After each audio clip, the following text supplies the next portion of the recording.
Hello everybody and welcome to my channel. My nose is running, I feel like I have allergies and I'm very not pleased about that because I do not want to get sick. I do not want to get sick. All my friends are getting sick. Everyone I know is getting sick. I don't want to get sick because if I get sick, then I feel like my life will be not good. So anyway, today's video is going to be a tutorial on this like jewel toned makeup look right here. I've been sitting here for the last hour filming this video and I'm pleased with how this look turned out. I used an older palette that I hadn't really been using a lot of and I just wanted to sort of create a new makeup look with it, you know, just try and experiment a little bit, and I'm very satisfied with how this look turned out. So if you want to see how to create this look right here, if you're interested in watching, then of course keep on watching. That sounds so weird. I swear I sound so awkward sometimes on my channel. I need to go blow my nose. Okay guys, so today we'll be working with the Masquerade mini palette right here from Juvia's place. You literally have like your neutrals, you have your colorful tones, and this is actually the palette that I first started using when I was, you know, first getting into color. It's a really good palette and I haven't really used it in a very long time, so I wanted to pick it up and use it today. I mean, my aim with this channel is to just like inspire you to just go into your makeup collection and just reinvent the way you do your makeup, just experiment more with the things you have, and I figured that a lot of you might already own this palette, and if you don't, you just use whatever you want to use. But today I will be working with like the colorful shades in this palette in order to create a look. I'm not sure what I want to do yet. I've already done like my eyeshadow base and done my eyebrows, so we have something going, right? My hair has grown out so much. If you guys have been with me for a while, then you would know that in the fall of last year, I literally chopped all my hair off. It used to be like waist length and I chopped my hair off like up to here, no joke.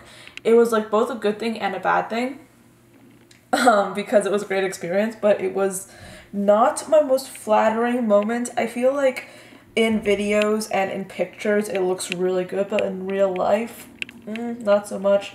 So I am very happy to know that it's kind of growing back out. It's kind of at an awkward stage right now, but you know what? There's always a hair tie, there's always a bun. So anyway, I'm going to be using dirty brushes, by the way, in this tutorial. I know, because I literally have not had time to wash these brushes, and you know, washing brushes, not my priority, of course. But I'll be grabbing this color right here, right here called Zobo. This is like this beautiful plum color. It has a little bit of like red tone in it, which is also interesting, and I'm going to apply this color right below my crease. This is the technique that I do a lot. I just sort of like apply the color in like these tapping motions to maximize the intensity of the shade, and then I'll just use a lighter hand as I go more in. So this is what it's supposed to end up looking like. It's looking a little bit messy right now, but don't you worry, we are going to make this look bomb in just like about 20 minutes. But next I'm going to be going in with like a smaller smudger brush, and I'm just going to pick up this color right here called Bori.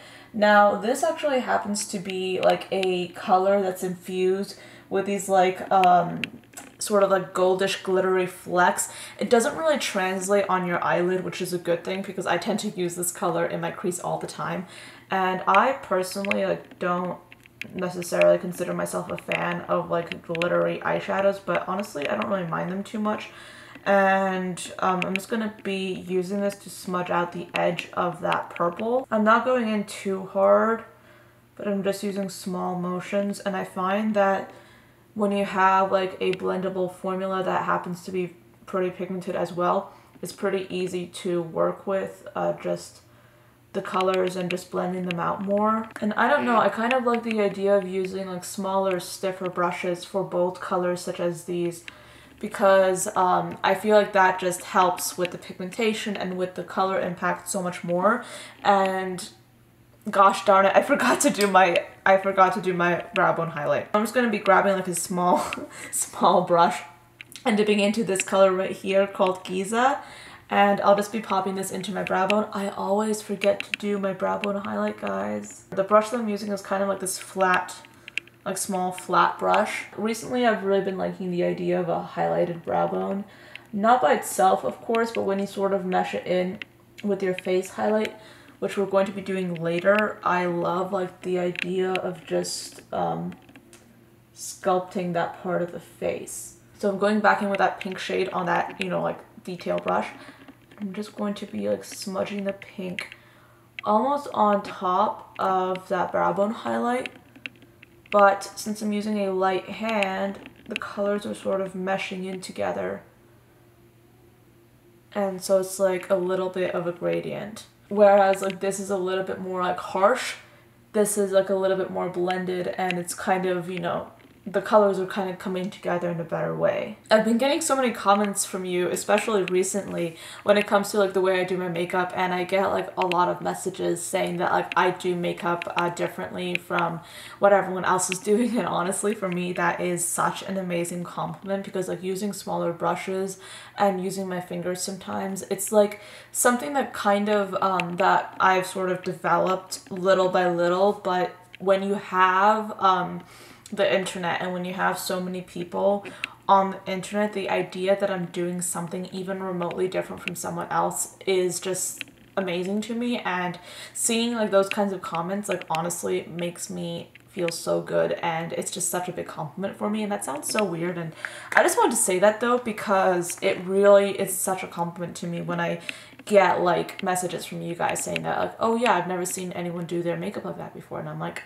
thank you, you know? So I'm going to be using this like fluffier brush. This has a little bit of pink on it. I know, I'm terrible. But I'm going to be dipping into this color and mixing it in with this. And I'm going to be running this through my crease as well. Because whereas before we had like that small detail brush and I kind of just stamped the color in, this will like kind of, in my mind, give it like a more airbrushed effect, and I'm applying like literally like the smallest amount of color on top of color, and I feel like with this step I'm able to provide this like airbrushed look to my eyeshadow, which I kind of love. Now I'm going in with the rest of my face, and I'm going to be taking a little bit of foundation and mixing it in with a liquid illuminator. I sound like a broken record sometimes, but I have been loving this like method of, you know, mixing an illuminator with my foundation, because it literally makes my skin look like I have slept for 1,000 years.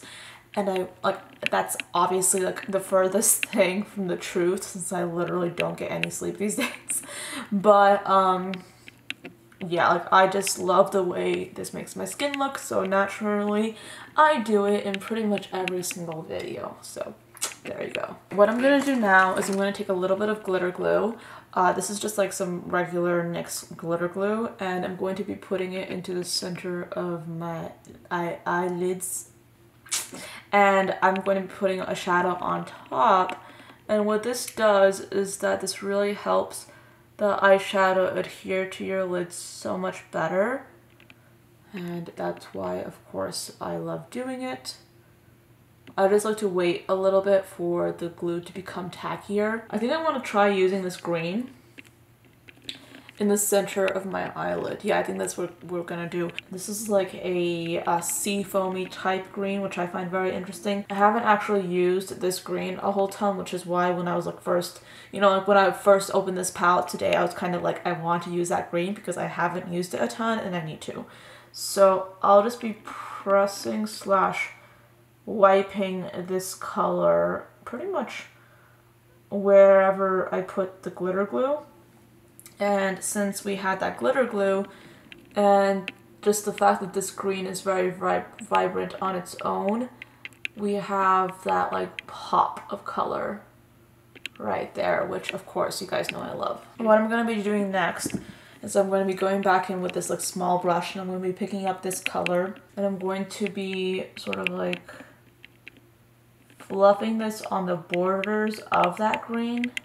I actually think I want to use this purple shade instead though, so switching colors really quick, and I'm just going to be applying this practically on top of the edges of the green, and then doing the same to the inner corner area. I love doing this because it just gives so much more dimension to the green, and It honestly, in my opinion, like just elevates this look even more. And then I think I also want to apply it to the top right there.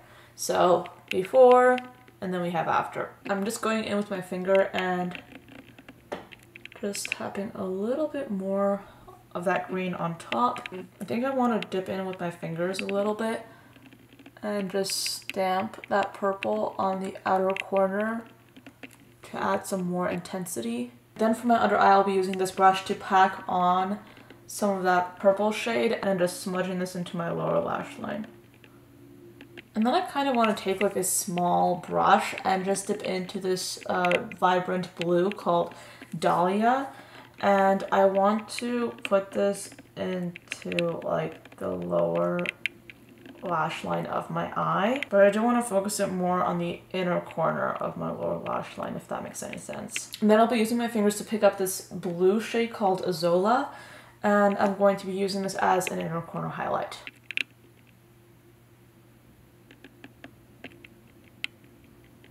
Then I'll be using this fluffier brush, and I'm actually using this to blend out the outer corners of my lid. And I also kind of want to add a touch more dimension to this, and I'll be going in with like a smaller flat kind of brush and dipping into this dark blue, and it's called Chi. And I'll be using this dark blue on the outer corner of my lower lash line. And then I'll be doing a little bit of a face highlight. I think I just want to apply this like liquidy highlight to my cheekbones. And I'm also going to do it to the bridge of my nose, Cupid's bow and chin, a little bit more to the cheekbones. And then I'll be using like this small foundation brush just to blend that highlight out. I'm just going to blend a little bit of that highlight towards my temple, so we kind of have like the continuation of like the brow bone highlight with my face highlight. And then I want to use a little bit of the Anastasia Dream Glow Kit. I'm just going to be mixing these two shades together. Yes, I know I have been using this thing to death, but I just fell in love with it so much, especially recently. I mean, it's the type of product that I never thought I would like so much. I mean, I honestly thought I'd be using this on my eyes, but like, I've been using it on my face more than my eyes, which surprised me. I've been using this as sort of like a highlight topper, if you will, especially for my cheekbones. I occasionally use it on my nose and Cupid's bow and chin, but not that much. I just prefer like applying it to my cheekbones, honestly. And then for my lips, I'll be using a nude pink lip liner. I'm doing a little bit of overlining, especially on my bottom lip. And then for lip gloss, I'm using this Rimmel Stay Glossy lip gloss, and I'll try and put the shade down below. It doesn't really have it on the packaging. I mean, it has like a little bit of a tint to it, but not that much, and it's kind of like a sort of like a cool toned pink gloss. Time for a little bit of mascara. This is like my usual L'Oreal Lash Paradise. And then this is a look without any lashes on. You guys know that I like to show you what it looks like, but I'm just going to be adding a little bit of lash. The lashes that I am using are going to be the Noir Fairy Lights. I'm actually not sure if these are going to be the Noir Fairy Lights. I did put them in the packaging for the Noir Fairy Lights, but I might have the packaging mixed up. So I will correct myself and I'll let you know what these lashes are down below. But yes, this is the look without lashes. And then this is what the look looks like with lashes on. And I'm just going to go over and just get a little bit of under eye mascara, and then we'll be done. So that is pretty much the end of this video. I mean, I'm not really sure how to end this one, because honestly, sometimes ending videos can be like ending a telephone conversation with somebody. I mean, you just have like the phone in your hand, you have it up to your ear, you're just sitting there, you're like, do you hang up first or do I hang up first? And you don't want to like be rude and hang up first, but then again, you don't want to be like sitting by the phone in dead silence just waiting for the other person to hang up. I don't know. Am I weird like that? I don't even know what I'm saying half the time. So anyway, subscribe and click the little notification bell, and I'll see you in my next video. Bye guys.